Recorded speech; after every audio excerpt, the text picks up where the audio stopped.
a toxic person. I like saying toxic behavior because then it puts it on you. Like, I'm not a toxic person, but I engage in toxic behavior, calling it toxic behavior versus a toxic person. We are in too much of a cancel culture. We ghost people, we label people and toss them to the side. And I believe that every human being is capable of changing. And I also believe that if you want people to become better, whether that's better in terms of their mental health or better in terms of their habits or addictions or beliefs or whatever it may be, you have to fucking create room for people to change. And by labeling somebody as toxic and then just tossing them out the window, you are not identifying the behavior that doesn't work for you. And when you start to go, the behavior of you giving me the silent treatment is toxic behavior, and this is what my boundary is with it. Now, look, I realize your comments are not going to blow up with people who have been in relationships with narcissists. And, they're toxic. Maybe their behavior's toxic, but isn't it also toxic for you to gossip to your girlfriends and not do anything about it? Isn't it also toxic for you to beat yourself up in your head and like not leave a situation like that? And by the way, don't you dare sit here and accuse me of saying anybody deserves anything.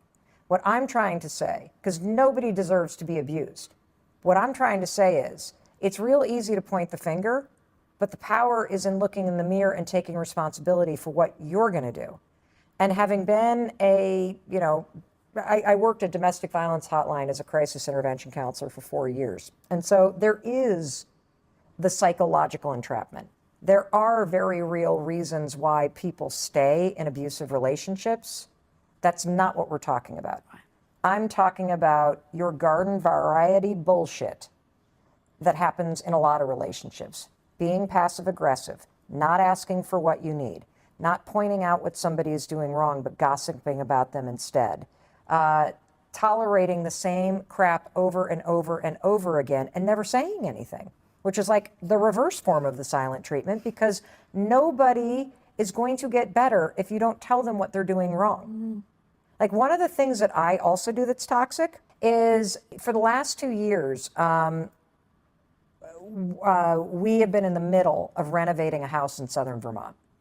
Our son is going to the public high school up there. And so my husband, Chris, and I have literally been back and forth and back and forth and back and forth between our house that we have lived in for 26 years outside of Boston while we're renovating this place in southern Vermont. And it's a 3-hour drive.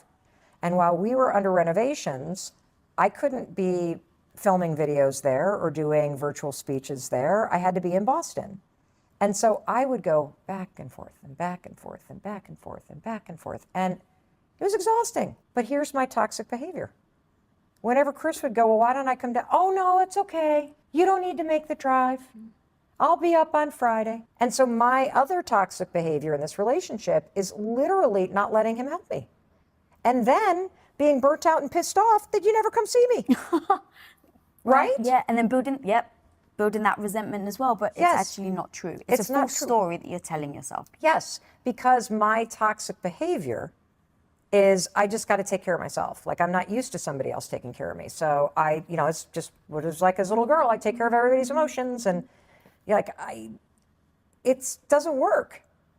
It doesn't work. And so I think, a couple things that we've covered so far. Number one, all you need to know about toxic behavior and, that sort of disrespect is that you will feel tension, or you will feel some sort of something in your body, friction in your body. There's your sign.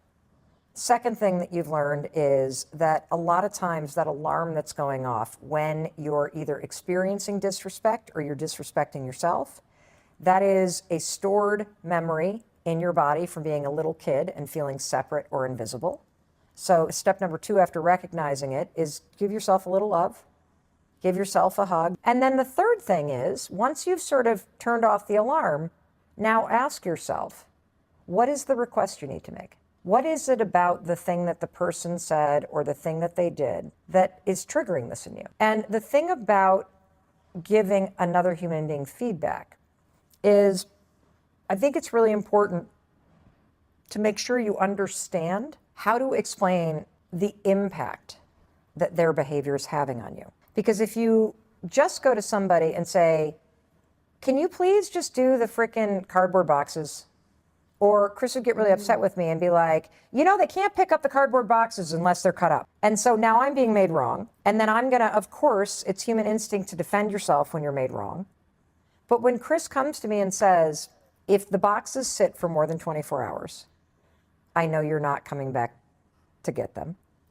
And that means that you believe I'm gonna do it for you. That makes me feel like I'm your hired helper. What I'm asking is, I'm okay with you leaving the boxes stacked like a puzzle for 24 hours because I know you might need one of them to ship something back. Either set an alarm on your phone and slice them down, or come to me and ask me if I can do it for you. So in addition to telling what's the behavior, why, how does it make you feel and why, the third piece is, this is what I need you to do. Because you know what you need the person to do. You know what's not working, you know why it's causing friction, and that is all you need to do in your relationship. And so now you've taken care of this alarm that goes off that comes from childhood that makes you feel separate or invisible or unlovable or unloved.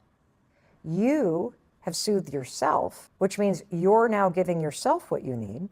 And now you're empowered to ask somebody else by saying, this is the behavior, this is how it makes me feel. Because when Chris tells me that's how it makes him feel, I feel like a fucking asshole. Because I love the guy. I don't want him to feel like that, because that's not what I mean. And so when I know the emotional connection to executing this task, I am 10 times more likely to do it. Because a cardboard box stacked by a door does not mean anything to me.